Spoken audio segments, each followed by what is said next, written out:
This is Democracy Now!, democracynow.org, the War and Peace Report. I'm Amy Goodman with Juan Gonzalez. We look now at how President Trump signed an executive order Monday that designates the anti-fascist movement, known as Antifa, as a domestic terrorist organization. Critics note the U.S. doesn't actually have a domestic terrorism law. The order reads in part, quote, Antifa is a militarist anarchist enterprise that explicitly calls for the overthrow of the U.S. government, law enforcement authorities, and our system of law, unquote.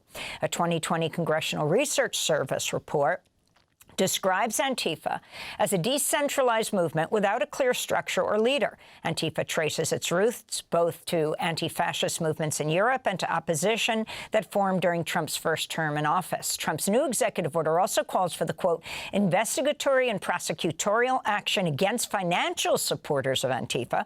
This is part of a wider attack on his critics that ramped up even further after the assassination of the conservative activist Charlie Kirk, even though law enforcement has made no links to Antifa and the alleged killer.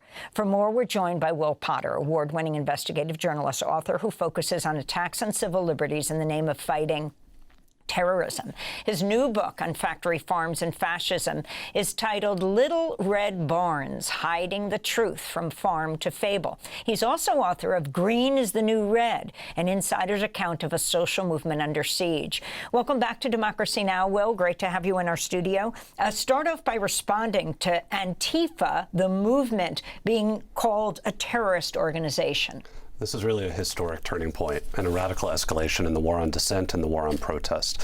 It's not about Antifa because Antifa is not an organization. I think what Trump is very clearly signaling here is it's using this as a catch-all to go against the broader left and anyone who speaks out against fascism right now, while at the same time giving continued unchecked authority to the FBI to ignore the rise of right-wing violence.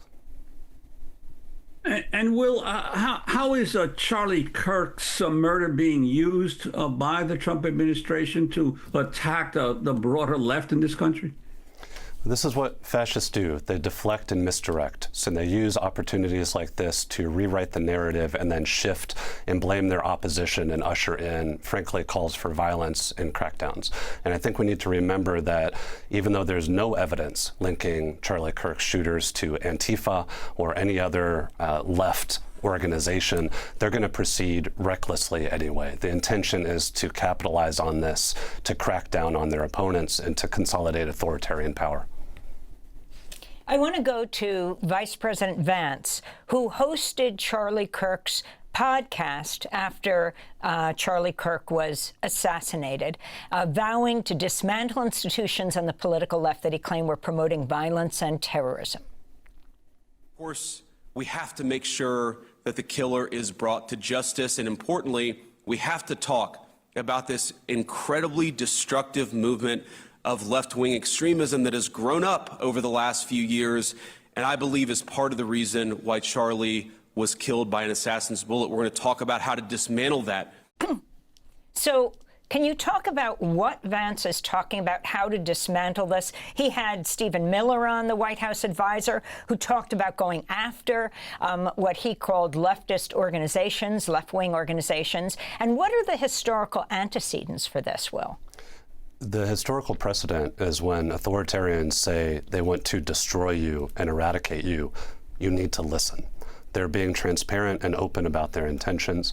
Historically, what we've seen in terms of political repression, as I've documented post 9/11, but also in broader historical timelines, is when these attacks start on the fringes or more organizations like Antifa or environmentalists or Black Lives Matter, it spreads more and more towards the center.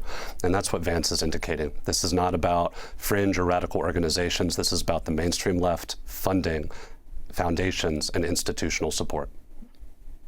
And Will, I just wanted to pivot briefly to your book, Little Red Barns. You say a 10-year investigation that you conducted of factory farms and fascism? That's right. It was it has been a long journey, one that started investigating factory farms as one of the top contributors to climate change and these repressive measures that are being used to silence journalists and to criminalize photography, and how that is spreading to other social movements. The connection to fascism is that as the FBI has relentlessly focused on environmentalists and animal activists, it's deliberately ignored the rise of far-right violence, and more broadly, it's facilitated it. Through informants and entrapment schemes. They're allowing this rise of white supremacist and far-right violence while they're focused on people taking photographs of animal cruelty. Speak more about this. I mean, this is a 10-year investigation, really important, especially with this war on science. And you also talk about how animal agriculture is trying to discredit the whole issue of climate change as well. It really amounts to what I would consider the authoritarian playbook post 9/11. It's about not only rewriting facts, but also censoring, misdirecting, pumping up fraudulent science like the oil industry and tobacco industry did for decades, but also shifting and embracing outright authoritarian tactics like criminalizing journalism, labeling civil disobedience as terrorism. Big agriculture has embraced all of this as a pathway to protect their profits and really keep consumers in the dark about what's happening. Why did you single out photography? Just explain. There is a wave of legislation that passed in multiple states in the U.S. called ag-gag laws that criminalize anyone, including journalists, who take photographs of factory farm cruelty and pollution and workers' rights abuses. And now that's spread globally as well. Why the title Little Red Barns? This is the foundational myth. This is the story we're all raised on of what a farm looks like. And it struck me in the investigation that this is also the foundational myth of fascism. When we hear Make America Great Again, we're talking about this return to an idyllic past that never existed. And this is what fascists have always done. They kind of create this mythology that we have to return to this golden era, and therefore their attacks on dissent today are legitimized. Thanks for watching Democracy Now! On YouTube. Subscribe to the channel and turn on notifications to make sure you never miss a video. And for more of our audience-supported journalism, go to democracynow.org, where you can download our news app, sign up for our newsletter, subscribe to the daily podcast, and so much more.